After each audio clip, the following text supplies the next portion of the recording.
After we discuss about the binary tree as well as the tree topic, before we move into the binary search tree, let's take a look at some properties regarding to the binary trees.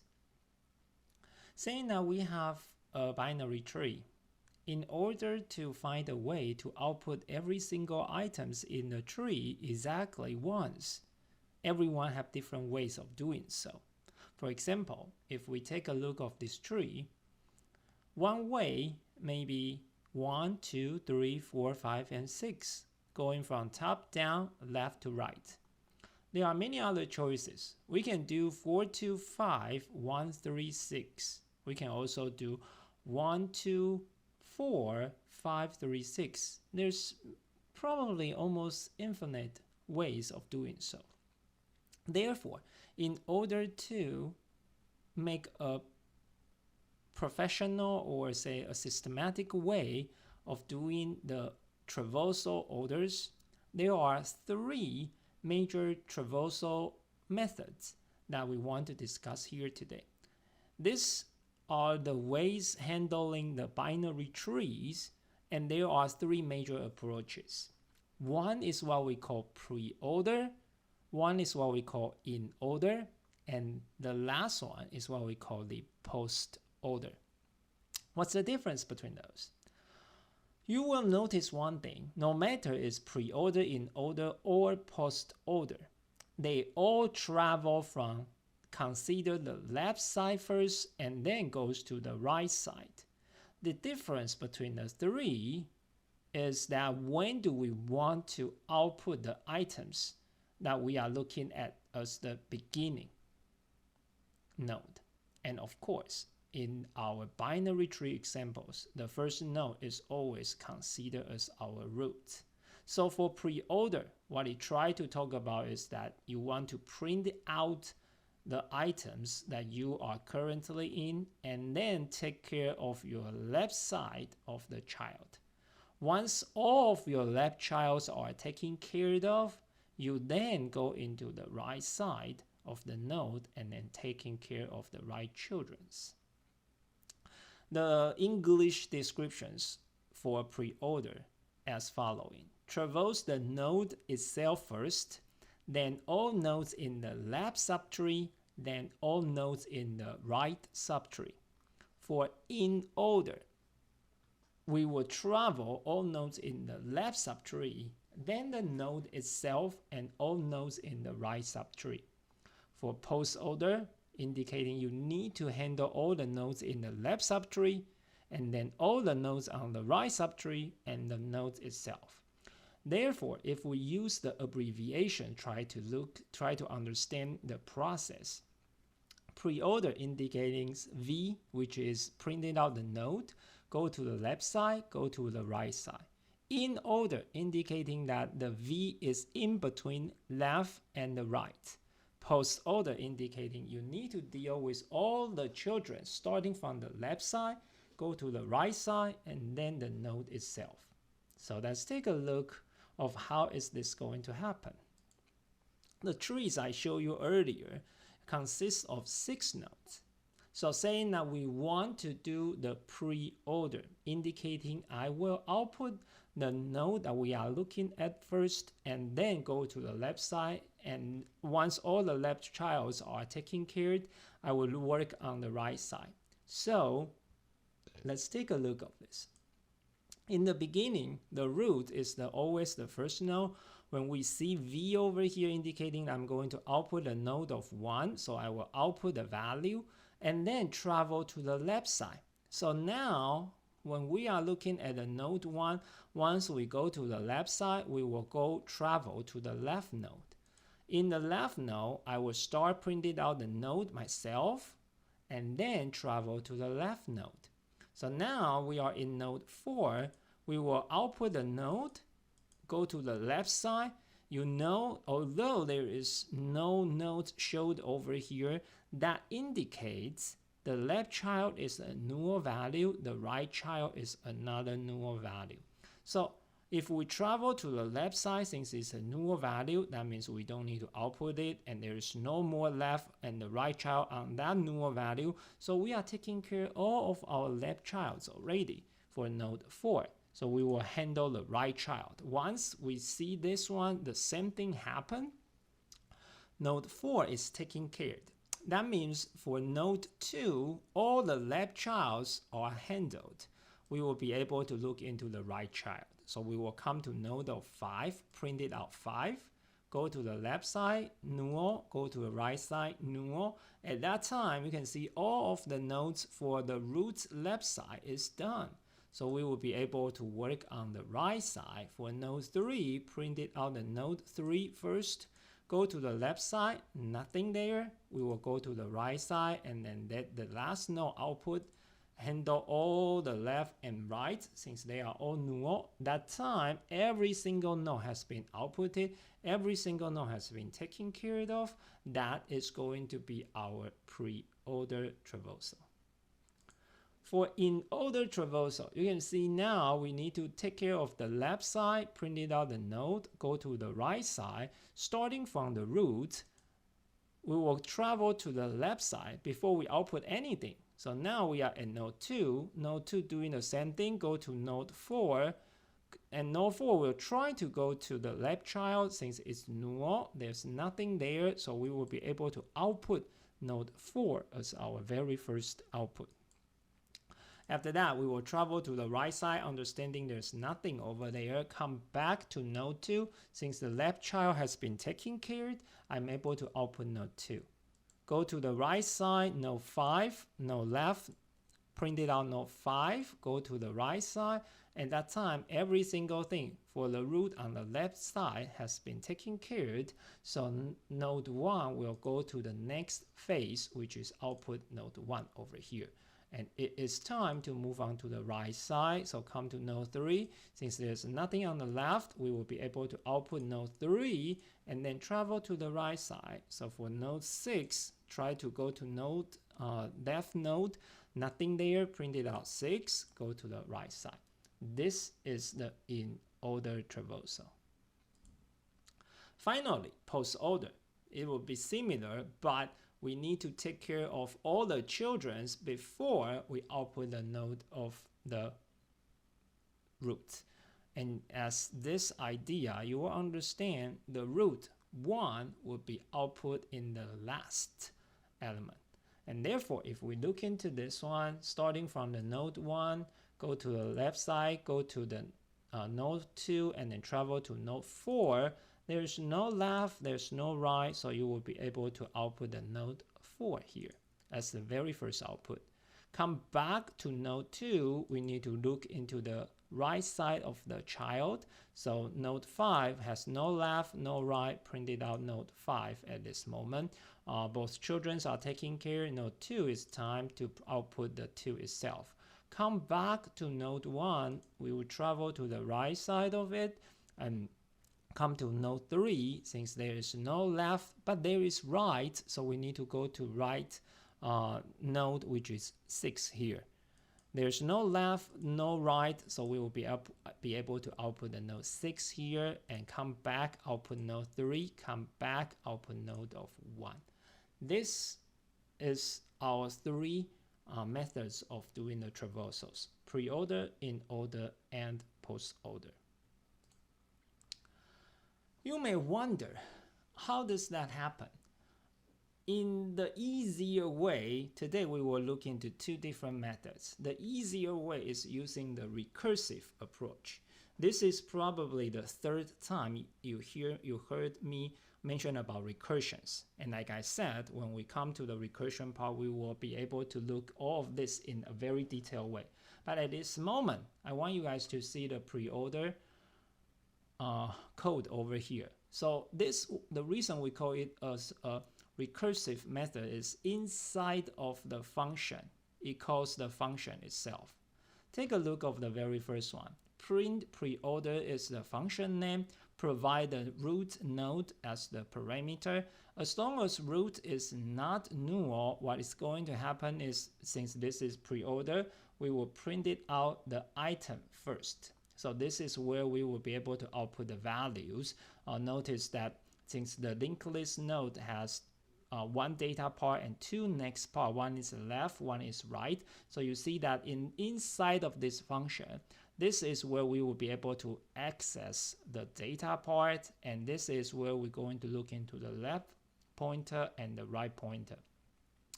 After we output the node, you see the recursion trying to do is call the same function and then work on the left side of the child.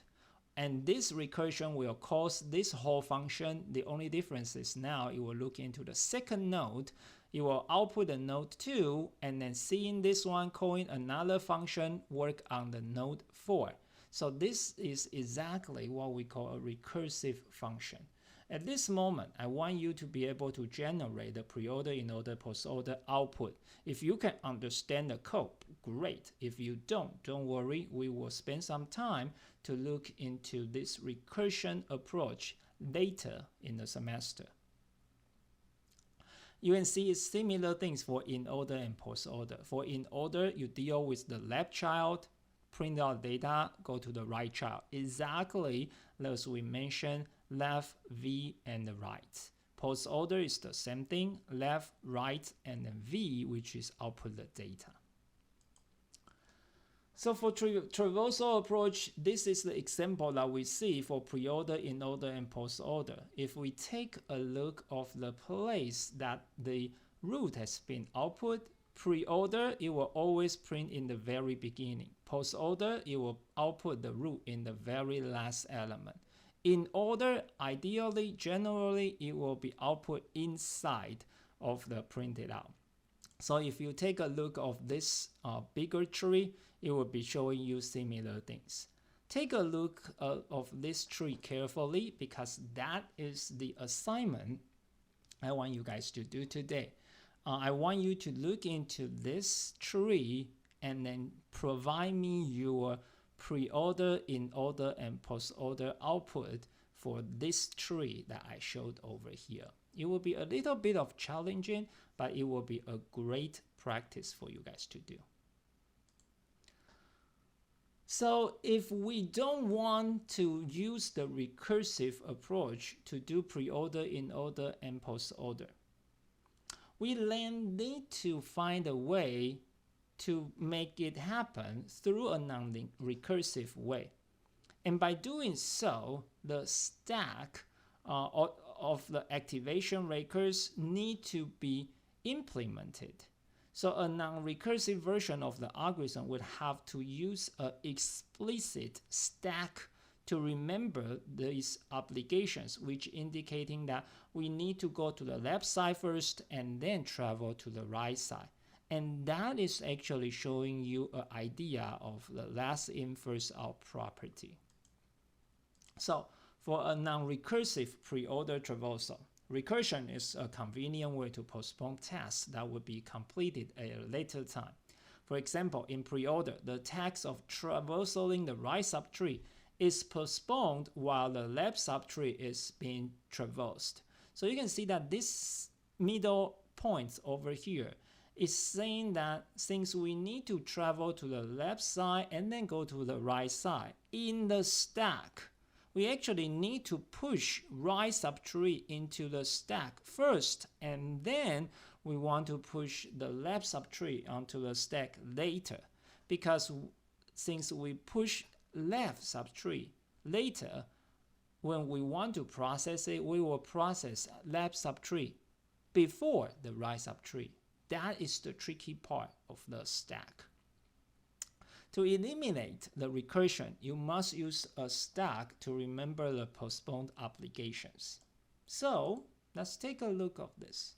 This is actually the code or a pseudocode for non-recursive approach to output the pre-order traversal. Let's take a look at this. And I do prepare some examples for you guys to understand, to real visualize each line of the code.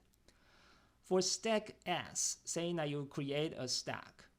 First of all, you need to push root onto S, and that is the separate step to make sure your root is being processed first. once you have the root in the stack, you will come into a loop part over here. So what is loop trying to do? First of all, v, which is a variable equal to top s, indicating you want to retrieve whatever is on top of the stack. Since we just went through push root onto s, we will be able to retrieve the root, in this case 1 over here. And then once we get the value, we are going to pop it away. So we will throw that away since we already retrieve it. As long as the node that you retrieve is not a null value, that means there's some value I really need to handle. What you're going to do, because this is pre-order, so you will output the node first. And then, because this stack, we need to push the right child onto S, which means 3 onto the stack, and then push the right child onto the stack, so that you are actually doing V, L, and R. So we reverse the order of the stack over here to make sure you will handle your left child before your right child. And basically, that's it. If you understand the whole process, and of course, let's see an example to really fully master in it. You will see this will give you a pre-order output. Let's take a look of this. This is the tree that we are looking at. We already know what's the output of the pre-order. Say now we create a stack with a size of 7. And these are the topics that we discuss in the stack. In the beginning, make sure your top equal to null. And now it is time for us to push root onto S. So we will push root, which is node 1, onto the stack. So what will happen is that we will put 1 over here, and the top will become index of 0, indicating that is the top of the stack. Then that's our preparation step. We will move into the for loop part. So inside of the loop, since S is not empty, we have something over there, we will need to continue the loop. First of all, V equal to pop S. So we will have V equal to 1. That is our very first element. And then we need to pop it away. So when that's happening, we will pop that, remove the item. And because originally we only have 1 item, then pop will equal, top will equal to -1. And now the next 2 steps are, since V is not null, then what we are going to do is that we will output the V, printed out the V, and then push the right child onto the stack, and then push the left child onto the stack. Once these 2 steps are done, of course, before those 2 steps, we will output a value of 1 as our very first output. Once we push those 2 values, we will have 3 on the stack at the index of 0 location. 2 will be at the top of the stack right now at index of 1. So you can see that when we try to process the next loop operation, we will handle the node 2 before we handle the node 3.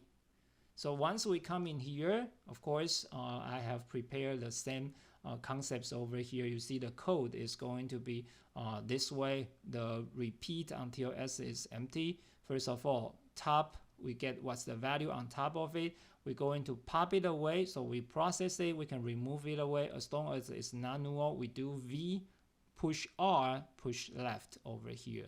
So let's take a look of this one more time. Once S is not empty, so we will V equal to top, which is 2 over here, then we will pop it away. So once that's pop away, my top will be at this location. Since V is not null, V is 2, we will print it, we will output 2 as the second output, and then push 5 and push 4. So once that is done, we will have 5 in here, 4 is the top of the stack right now, and then we will repeat the process. S is not empty, V equals to 4, pop it away. So once that's popped, top will come to index of 1. Since V is 4, which is not null, what we are going to do is output it. So you see that we will output 1 first, 2, and then 4 now. And then we will push the right child, which is null over here, and then we'll push the left child, which is another null over here, so that the stack will look like this. In this case, you will understand that we would repeat the same process. S is not empty, we will do the same thing. V will equals to, this is a special part, the top of the stack, which is null over here, and we need to remove it, so that we will take it away, make top become index of 2. Since it is null, we will not do anything. That's how we digest those null values. We will still push those null values into our stack, but we will be able to remove those things by doing nothing. So you see that this is why if V is not null, and if V is null, we will not going to do any of this. And that's how we will be able to take null value away and another null value away. Next time when we come here, we will start working on node 5. We will end up with push another 2 null, using 2 loops to take away of those nulls, and then continue the whole process to give us the pre-order traversal. So that's what's happening for our pre-order. This slide gives you an in-order traversal.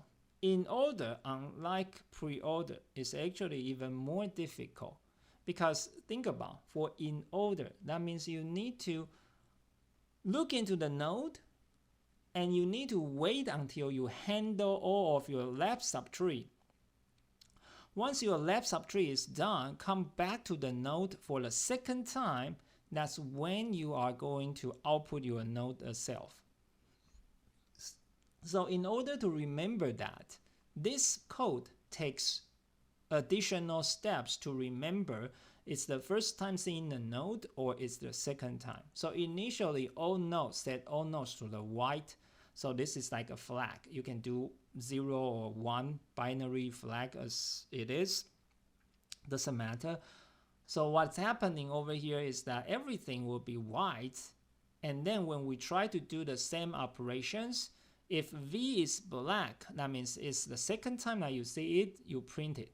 Otherwise, you will never see this node before. What you will need to do is that you also use the reverse order, push right child, and then you change V to black, indicating this is the second time you're seeing that.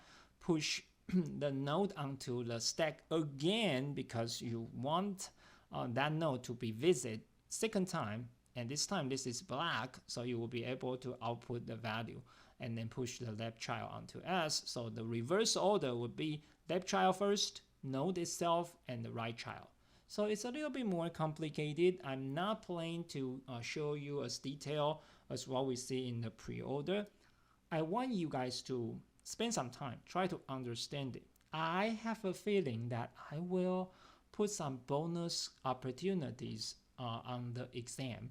So if you can understand it, it will be beneficial for your exam.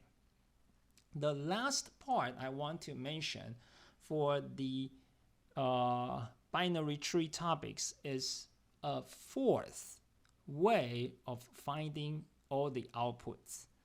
The first one is pre-order, second one is in order, the third one is post-order. The fourth one, which is given in this slide, is breadth first search. Level by level, from top down, left to right approach. This is probably most human suitable way of understanding the traversal, because I can easily give you the output of 1, 2, 3, 4, 5, and 6. The question is how? How do we generate that? It's actually even easier than pre-order, post-order, and in order. This requires a queue, so you can see that this topic is a great combination of the tree with stack and queue that we have just discussed. What we are going to do is that we have using a queue, first of all, enqueue the root onto queue. So we will put 1 in the queue. And then we will repeat the process, very similar to what we see earlier. V will equal to front queue, which is whatever the first item you have in the queue, you will make that equal to V and then remove that. So your 2 steps is get the value, remove it, as long as it's not empty, print it out. And then because this is Q, it will follow the idea of left first and then right. So you in Q left child first and then in Q right child. And that will give you the breadth first search approach. Let's take a look of the example. This is Q, and of course it's going to be a circular Q idea. In the beginning, front and back are pointing at the same location. So this gives you the idea that this is an empty Q. So the first step is in Q the root. So we're going to in Q 1 there. When that is done, my back will move to the next available location, and that's the finish process of in Q the root. Now we will go into the loop. So inside of the loop, since Q is not empty, what's happening is that V equal to front. So we will get the value of 1. We will do the DQ. If you still remember correctly, you see when we do DQ, we will move front to the next location. So we will remove the value, move front to this location, indicating at this stage right now, it is an empty Q. Since V, the one that we have retrieved earlier, is not null, pay attention, it's not saying the Q is null. It's saying that V is not null because we retrieved the root. So we know the very first output that we want is the root. We will output it. We will enqueue the left child and then the right child. Again, because this is Q. First come, first serve. So we follow the same order, left and the right. So you see that after these 2 steps, you will have 2 being enqueued here, 3 enqueued here. Back will go to the next available location. And that is indicating we have done one process of the loop. So the second loop will continue. The Q is not empty. V equals to 2, and we're going to DQ it. So when we DQ, we will remove that one from, we'll move to the next location. And then since V is not null, we will do the same process. Output it, enqueue the left child, which is 4, enqueue the right child, which is 5. So you will end up with this Q here. So when we are looking at the next item, you see the next item is going to be 3, which is 1, 2, and 3, 4, 5, and 6 is our output order. What's happening is V is front, DQ'd it, so we will remove that one, move front to index of 3. Since V is not null, V is 3, print it out. Enqueue the left child, so this is an interesting one. Enqueue the null value into the Q and then enqueue the next value, the right child. So it will end up with this way. And therefore, you can see that now the next loop will obviously handle the node of 4. And that time, it will end up with output 4, put enqueue a null value here, another null value over here. The next one, 5, will be handled. It will output it, put another 2 null values over there.